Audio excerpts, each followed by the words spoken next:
बंदी छोड़ सतगुरुदेव रामपाल जी गुरु महाराज की जय।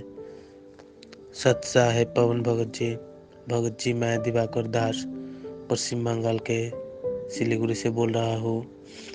भगत जी, मेरे मन में एक शंका है। शंका ये है कि परम पूज्य सतगुरुदेव रामपाल जी गुरु महाराज जी से दीक्षा लेने के बाद हम लोग क्या शादी करके स्त्री भोग कर सकते हैं? क्योंकि गुरुजी ने सत्संग में बोल रखा था है कि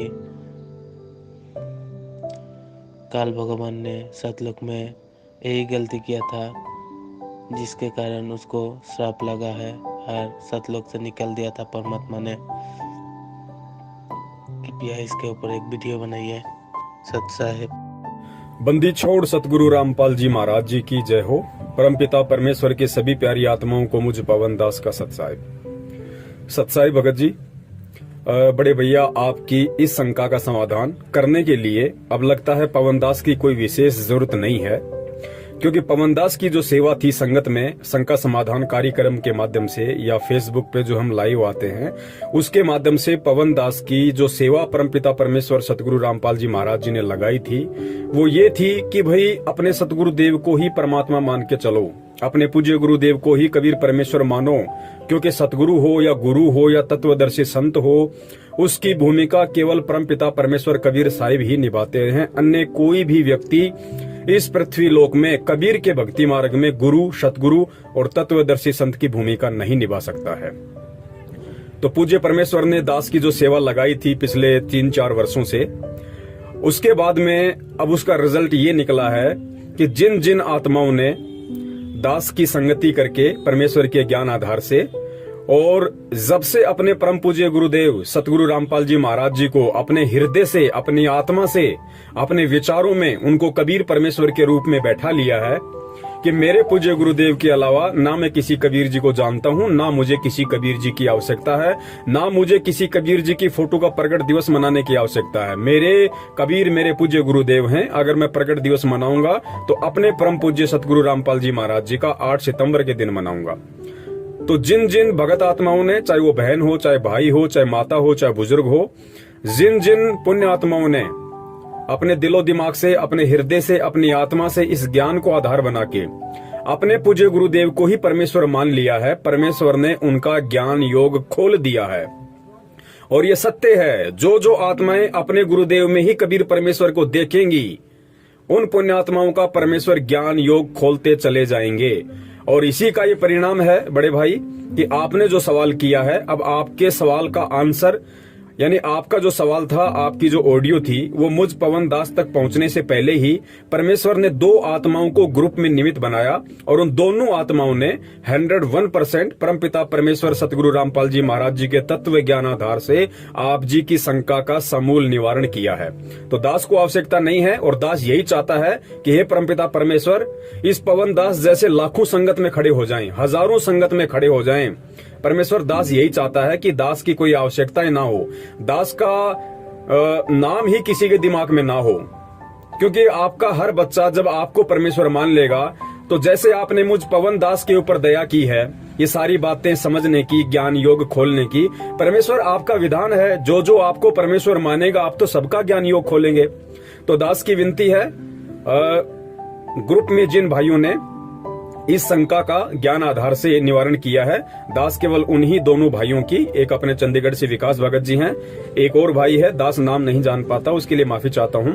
दोनों भाइयों ने ही आप जी की शंका का निवारण कर दिया है परमेश्वर के ज्ञान आधार से। अब आप जी आगे उन दोनों की ऑडियो सुनिए और जैसा आपको उचित लगे उस हिसाब से आप जी जो भी आपको डिसीजन लेना है अपने सामाजिक जीवन में, आपको शादी करनी है या नहीं करनी है, तो वो फिर आपका अपना निर्णय होगा। बाकी इन दोनों भाइयों ने जो आंसर दिया है, जो समाधान किया है, वो 101% परम पूज्य सतगुरु रामपाल जी महाराज जी के तत्व ज्ञान आधार से है। सत साहिब। सत साहिब भगत जी। भगत जी, शादी के बारे में आपके जो आपने मैसेज डाला है, भगत जी पहली बात, काल ने गलती सतलोक में की थी, क्योंकि सतलोक में ये प्रक्रिया ही नहीं है, तो उस प्रक्रिया के विरुद्ध उसने ये हरकत की थी। और दूसरा उसने वहां पे बलात्कार, यानी उसकी इच्छा के विरुद्ध उसने दुर्गा के साथ संभोग किया था। सेम चीज अक्सर पुरुष ने भी की है, मगर उसने उसकी इच्छा के साथ, मतलब उसके साथ संबंध स्थापित किए थे, जो अक्सर पुरुष की पत्नी है। तो इसलिए परमेश्वर ने उसको इस तरीके का श्राप नहीं दिया, मगर काल ने जबरदस्ती की थी, तो उसको बलात्कार कहते हैं। तो इस करके परमेश्वर ने, क्योंकि सतलोक में ये चीजें नहीं है, इस तरीके से मैथुन प्रक्रिया नहीं है, तो परमेश्वर ने उसको वहां से निकाल दिया। और रही बात, अब हम काल के लोक में हैं, अभी हम सतलोक नहीं गए भगत जी। तो परमेश्वर भी यहाँ पे आके काल लोक के हिसाब से ही सब लीलाएं कर रहे हैं। अब भगत जी, दुनिया की नजर में तो परमेश्वर ने भी आज शादी की हुई है, परमेश्वर के भी बच्चे हैं। तो भगत जी, तो आपके ऊपर निर्भर करता है। अगर आप मतलब कि शादी नहीं करना चाहते हैं तो ठीक है, अच्छी बात है, आप नहीं करना चाहते, आप अपनी मोह ममता आगे नहीं बढ़ाना चाहते, तो एक पहलू से ये बात भी सही है। अगर आपने परमेश्वर की ही भक्ति पे ही आरूढ़ रहना है जीवन भर, अच्छी बात है, पर आप इस चीज पे दृढ़ जरूर रहिएगा। और रही दूसरी बात भगत जी, अगर आप शादी करते हैं तो उसमें कोई बुराई नहीं है भगत जी। अब आपके किसी से संस्कार जुड़े हैं, ठीक है, वो संस्कार भी तो भगत जी आपके पूरे ही होंगे। परमेश्वर ने कहा कि हमारे जो कर्म संस्कार है, अब हम माँ बाप, यार दोस्त, पति पत्नी क्यों बनते हैं? हमारे पिछले जन्मों के संस्कार की वजह से। किसी के रिश्ते अच्छे चलते हैं, खराब होते हैं, हमारे अच्छे बुरे आपस में संस्कार होने की वजह से। मगर परमेश्वर के शरण में आने से ये होता है कि वो चीजें हल्की हो जाती है। अगर वो पहाड़ जैसी संकट है तो वो कंकर जैसा बन जाता है। तो अगर आपके किसी के संस्कार संस्कार जुड़े ही होंगे भगत जी, तो भगत जी वो होगा, परमेश्वर उसको हल्के में जरूर कर देंगे। और ये तो भगत जी ऐसा टाइम है कि जिस समय, इस टाइम के तो परमेश्वर ने मिनी सतलोक में अपनी आत्माएं बीज रूप में रखी हुई हैं। तो भगत जी वो आत्माएं भी तो जन्म लेके आएंगी। दास परमेश्वर पे शंका नहीं कर रहा, मालिक चाहे तो उनको बिना मैथुन प्रक्रिया के भी पैदा कर दे, शब्द से भी। मगर दास अभी काल लोक में है, तो परमेश्वर किसी का विधान नहीं तोड़ते। तो उस हिसाब से तो भगत जी शादी होके ही वो आत्माएं हम लोगों के कारण ही तो आएंगी यहाँ पे, एक मतलब संजोग बनेगा। और रही बात दूसरी भगत जी, रजोगुण है वो परमेश्वर ने बताया है, रजोगुण तमोगुण की वो तो ऑटोमेटिकली प्रोसीजर है, पैदा होते ही हम इन चीजों पे असर होता है। मगर भगत के घर में जो संतान पैदा होगी, परमेश्वर ने बोला कि बच्चा आते ही सत्य साई बोलेगा, तो उनके ऊपर इन चीजों का असर नहीं होगा, क्योंकि आने वाले टाइम में समाज ऐसा तैयार हो चुका होगा। और रही बात भगत जी, परमेश्वर ने 3 ताप का जो जिक्र किया है, ये 3 ताप में नहीं आता भगत जी, जहाँ तक दास को याद है 3 ताप परमेश्वर ने वो बताए हैं कि किसी जन्म में किसी ने हमें कोई श्राप दे दिया, या हमारा कोई हमसे देव या पितर रुष्ट है, या एक और चीज होती है कोई ऐसी, तो वो 3 ताप होते हैं भगत जी। ये हमारे आपस में जो संस्कार है, अब हमारे माता पिता भी तो भगत जी, एक ऐसी एक पत्नी भी एक रिश्ता है। तो और रही बात वासनाएं, तो भगत जी कंट्रोल करने से ही होंगी, चाहे आप सारी उम्र चाहे आप कुंवारे रहें या आप शादीशुदा। तो परमेश्वर ने बताया है कि धीरे धीरे तुम्हारे विकार पूरी तरीके से खत्म नहीं होंगे, मगर इतने जरूर हो जाएंगे इस ज्ञान आधार से कि तुम उस पर काबू पा सको। परमेश्वर ने इसका एग्जाम्पल भी दिया है, जैसे चाकू होता है, वो तीखा होता है, मगर धीरे धीरे वो अगर उसको हम घिसाते रहे तो वो खूंड हो जाता है। तीखा जरूर है मगर वो नुकसान काट नहीं सकता। तो उसी तरीके से हमारे विकार बिना ज्ञान के ये बहुत प्रबल है, मगर ज्ञान आधार से धीरे धीरे ये बैठ जाएंगे, मतलब ये शांत हो जाएंगे, ये परमेश्वर ने बोला है। और गदास से कुछ अगर गलत बोला तो मालिक माफ करे। सत साहिब, जय बंदी छोड़ की। बंदी छोड़ सतगुरु रामपाल जी महाराज जी की जय हो। सच्चाई भगत जी, आप पूछ रहे हो कि शादी विवाह करके क्या पति पत्नी का कर्म करना गलत है। तो दास पहले तो ये कहना चाहता सभी भक्त भाई बहनों से कि दास को वही बात आप मानना जो आपको परमेश्वर के ज्ञान, गुरु जी के ज्ञान से मेल खाती, जो परमात्मा ज्ञान से मेल खाती वही बात स्वीकार करना। और कोई जाने अनजाने गलती हो जाए तो परमात्मा दास से माफी चाहता है और अपने भक्त भाई बहनों से माफी चाहता है। शादी विवाह करना गुरुजी ने गलत नहीं बताया है।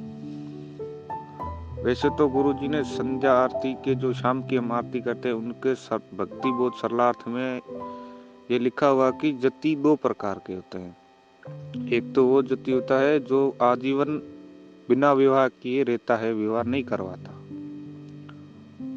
जो सौपन में भी दूसरी स्त्री को नहीं देखता। एक दूसरा जति वो कहा है जो विवाह करके केवल अपनी पत्नी तक ही सीमित रहे, दूसरी अन्य बहन बेटी के मन में सौपन में भी दोष ना लाए, वो एक जति होता है। जो अपनी पत्नी तक सीमित रहता है, एक दूसरा जति वो होता है।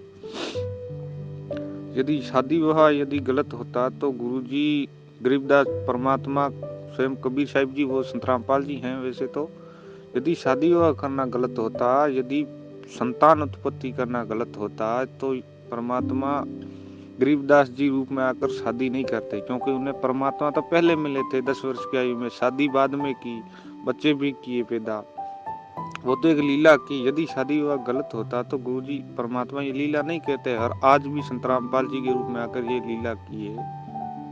क्योंकि पाखंडियों के द्वारा ये मतलब एक भ्रष्टाचार, एक अंधविश्वास फैला हुआ था कि जो भगत होगा वो शादी विवाह नहीं करेगा, ये उन्होंने अपनी मनमानी चला रखी थी। इसी चौंध को तोड़ने के लिए गुरुजी हमें एक आम मनुष्य की तरह जीवन जी के भी दिखाते हैं। तो भगत जी दास को तो यही मालूम है कि यदि शादी विवाह गलत होता तो परमात्मा शादी ना करते गरीबदास जी रूप में आकर और संत रामपाल जी के रूप में आकर, ना वो बच्चा पैदा करते यदि ऐसा गलत होता तो। लेकिन हाँ, भगत भाई बहनों को ये ध्यान अवश्य रखना चाहिए, चाहे भगत हो चाहे बहन हो, कोई भाई हो चाहे बहन हो, भगत भाई, ये ध्यान अवश्य रखना चाहिए कि शादी केवल संबंध, शारीरिक संबंध के लिए नहीं की जाती। परमात्मा ने बताया कि ये रिश्ते हमारे 7 जन्मों के होते हैं, इसे प्रेम पूर्वक निभाना चाहिए। हमें केवल वो लालसा नहीं रखनी चाहिए कि हम बस वो भोग का आनंद लें, नहीं, ऐसा नहीं होना चाहिए। परमात्मा ने सत्संगों में भी कहा है कि शादी विवाह करना गलत नहीं है, ये हम भक्ति करते हैं, ये मंत्र जाप करते हैं, मर्यादा में रहकर यदि हम अपना कर्म, इंद्रिय कर्म करेंगे तो वो हमें नहीं लगेगा। और दूसरा उदाहरण ये है कि त्रिलोकीनाथ स्वयं कृष्ण जी भी, उनकी 16,000 रानियां थी, वो भी जति कहलाए। जति ज्यादा तो नहीं बताएगा दास थोड़ा सा बता देता है कि जब श्री कृष्ण जी की राज्य में दुर्वासा ऋषि आए थे, यमुना नदी के पार थे, दूसरे तट पर थे। कृष्ण जी का राज्य इस तरफ था और दुर्वासा ऋषि जी दूसरी तरफ थे। तो उनकी 16,000 रानियां थी। वो कहने लगी कि हम दुर्वासा ऋषि को भोजन कराने हम जा रहे हैं। तो श्री कृष्ण जी ने कहा कि वो भोजन नहीं करते, वो केवल पावन आ रही हैं। तो वो जिद करने लगी, नहीं हम तो जाएंगे। लेकिन बीच में दरिया थी, उन्होंने भी उनका समाधान पूछा, बीच में तो दरिया है, हम दरिया के पार कैसे जाएंगे। तो श्री कृष्ण जी ने कहा कि जब तुम दरिया पर जाने लगो तो ये कहना कि यदि श्री कृष्ण जी ने हम 16,000 रानियों के साथ भोग विलास नहीं किया है तो ये सदी नीचे उतर जाए, हमें रास्ता दे दो। तो वो वहां जा, और जब आने लगो दुर्वासा जी को खाना खिला के, तब ये कहना कि यदि दुर्वासा जी ने खाना नहीं खाया है तो ये पानी नीचे उतर जाए। तो वो इतना कहकर चल पड़ी, और जब वहां दरिया के यमुना के पास आकर खड़ी हुई और प्रार्थना करने लगी कि हे यमुना नदी, यदि श्री कृष्ण जी ने हमारे साथ भोग विलास नहीं किया है तो आप हमें रास्ता दीजिए। तो वो नीचे उतर गया पानी, वो हमें रास्ता दे दिया। तो वो रानियां भी चक्काचौंध हो गई कि श्री कृष्ण जी तो हमारे साथ रोज भोग विलास करते हैं, बच्चे भी हुए हैं। तो इस तरह एक तो ये उदाहरण है। और दूसरा उदाहरण, जब दुर्वासा ऋषि को खाना खिलाने गए तो वहां के सेवादारों ने कहा कि दुर्वासा जी महाराज जी खाना नहीं खाते, वो केवल पवनारी हैं, वो एक तिनका मुंह में ले लेते हैं, बस उसी से अपना सारा जीवन पवनारी रहते हैं। लेकिन ज्यादा आग्रह करने पर दुर्वासा जी ने कहा कि लाओ खाना खा लेता हूँ। दुर्वासा जी ने खाना खा लिया, रानियां बर्तन लेकर के वापस आने लगी। तो उन्हें वो कृष्ण जी की बात याद आई। तो उन्होंने कहा कि हे यमुना नदी, यदि दुर्वासा ऋषि जी ने खाना नहीं खाया है तो हमें रास्ता दीजिए। वो दरिया नीचे उतर गई, उसने रास्ता दे दिया। और वो रानियां अंजमस में वो संकोच में पड़ गई कि दुर्वासा जी ने तो खाना खाया था, हमारे आंखों के सामने खाया था, फिर भी वो पवनारी कहलाई। तो तो ये भगत का उदाहरण कि दुर्वासा जी खाना खा करके भी पवनारी कहलाए, श्री कृष्ण जी 16,000 रानियों के साथ भोग विलास करके भी वो जति कहलाए। तो दास यही कहना चाहता है कि शादी विवाह करके यदि हम पत्नी पत्नी का कर्म करते हैं तो वो उनमें पाप तो होता है, लेकिन परमात्मा ने हमें सतभक्ति दे रखी है। उसमें परमात्मा ने कहा है कि जो तुम्हारे कर्म है वो तुम्हें, जो इंद्रिय कर्म होते हैं, जो अनिवार्य होते हैं, वो तो उनका पाप नहीं लगता। तो सत्संगों में गुरु जी ने कहा रखा है कि जैसे हम शादी विवाह करते हैं तो हमारे पास ये सत्य मंत्र है, इससे हमें पाप नहीं लगेगा। गुरु जी ने सत्संगों में बता रखा है। और फिर सत्संग भी भेजेगा। और फिर रही बात काल भगवान की, काल भगवान ने ये सतलोक में गलती की थी कि उन्होंने दुर्गा जी के साथ दुर्व्यवहार करना चाहा, लेकिन तो वहां सृष्टि मैथुन सृष्टि नहीं है, वो जबरदस्ती करना चाह रहा था, उनके साथ बलात्कार करना चाह रहा था। यहाँ बलात्कार, यदि हम यहाँ बलात्कार किसी के साथ करेंगे तो वो भी हमें पाप लगेगा। लेकिन गुरुजी ने एक विधान, परमात्मा ने एक विधान बनवा रखा है काल भगवान के द्वारा कि पत्नी शादी विवाह करना गलत नहीं। यदि गलत होता तो परमात्मा स्वयं ना करते शादी, स्वयं बच्चे ना पैदा करते, ना गरीबदास जी रूप में आते, ना संत रामपाल जी के रूप में आते। और भी अन्य जगहों पर परमात्मा प्रकट हुए हैं, उन्होंने ऐसा जीवन जिया, हमें तो नहीं मालूम है।